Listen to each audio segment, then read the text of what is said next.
Tomorrow, some key off-year elections are set to give us a new gauge on how Americans are feeling. A new CNN poll, though, gives us a sneak peek, and the data finds that President Trump's approval rating has now dropped to 37%, his lowest this term. Democrats also showing a very early advantage when it comes to motivation. 67% of Dem and Dem-leaning Americans say they're extremely motivated to vote in the next election, compared to 46% for Republicans. With us now is pollster and communications strategist Frank Luntz.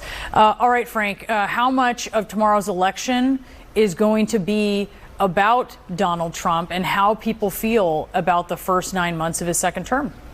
Well, you're going to decide that. The media is going to decide that. I don't believe many voters are going to be casting their votes based on what they've seen.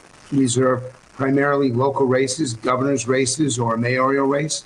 And the one I want to focus on, because I do believe that Republicans are going to have a bad day tomorrow. But the one that matters the most for the country is the vote in California, whether or not they're going to change the laws for redistricting. And that could mean as much as a 5-seat Democratic gain, 5-seat Republican loss, if Gavin Newsom is successful in his ballot initiative. At this point, I think he will be.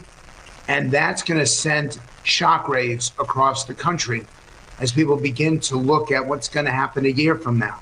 I do believe Democrats win the governorship in New Jersey and Virginia. A socialist is going to be elected mayor of New York. But the one that I'm going to be watching most carefully is California. Frank, on that New York race, we've spoken to a number of political experts that make the clear argument that New York City is a bit of an anomaly when it comes to elections and the kinds of candidates that will be elected there. I do wonder, though, what you make of an argument from comedian Andrew Schultz, who suggests that Zohran Mamdani has taken a page out of Donald Trump's book. He suggests that they're both rich kids taking on the problems of the working class, that they were both sort of rejected and then campaigned against by their own party, but saw a boost in support because of that, because they're both against the status quo. And they also take well to new media. First, it was Trump on Twitter or X about a decade ago, Mamdani on TikTok and Instagram. Do you see that as a playbook that other Democrats can learn from? It's a playbook that every candidate can learn from. And the focus of that campaign has been affordability since day one. And make no mistake, that was the number one issue in 2024. It's still the number one issue in 2025.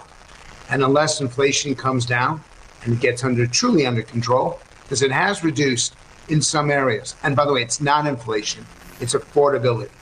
Can I have the housing I want, the health care I need, and the food and fuel I deserve?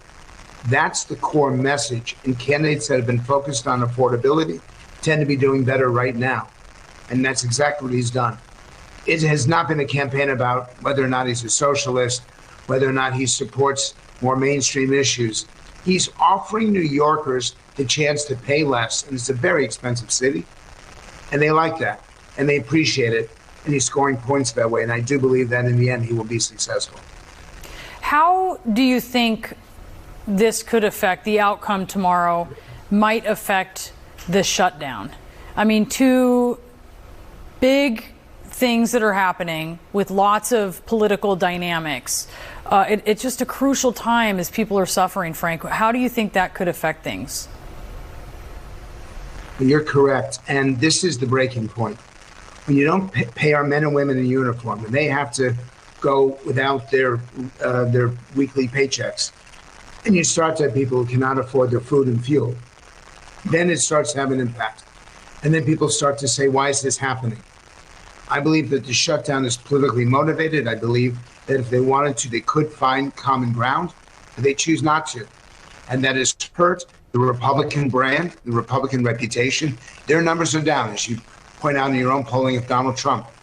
But the numbers that have fallen the worst, to my surprise, are the Democrats. Everyone is being hurt by this. Everyone's credibility and respect, and looking at the government, and the public just looks at this and says, why? Why can't you find some agreement? Why can't you give? Why can't you cooperate? And that's going to be a very big question Wednesday and Thursday when this election is over. It is hurting the Republicans, but it seems to be hurting the Democrats even more. There are a lot of variables in place that make the 2026 midterms more difficult than usual to predict? I mean, you sort of look at history. The incumbent party always sees losses during midterms.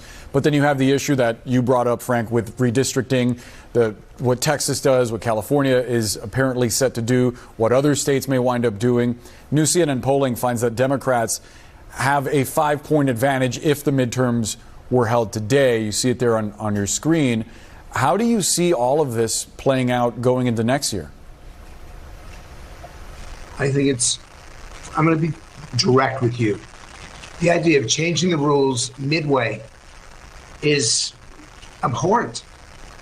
That these districts, the lines are drawn and they're supposed to sit for 10 years. And the fact that Republicans have changed the rules in Texas, they've changed them in Ohio, they changed them in North Carolina.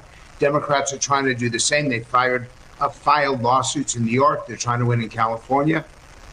It's going to undermine the faith and trust that we have in democracy.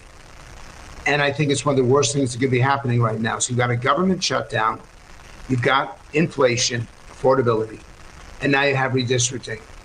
And I look at this objectively as someone who measures public opinion, and it is frightening how low these institutions, their credibility, how much they've fallen, and how the lack of belief and faith and trust in our democracy seems to be hitting an all-time low. And I am concerned. And I'm hoping that the people who engage in this process pay attention, because we're reaching a breaking point, and it's coming. And after that breaking point, who knows? Who can predict what happens when the public finally says, to hell with you all? And that's where we're heading right now. Yikes. Yeah, we're starting to say that. Look at that poll. It's ticking towards the to hell with you all percentage, I think. Frank Luntz, thank you so much for being with us. Always great to have you.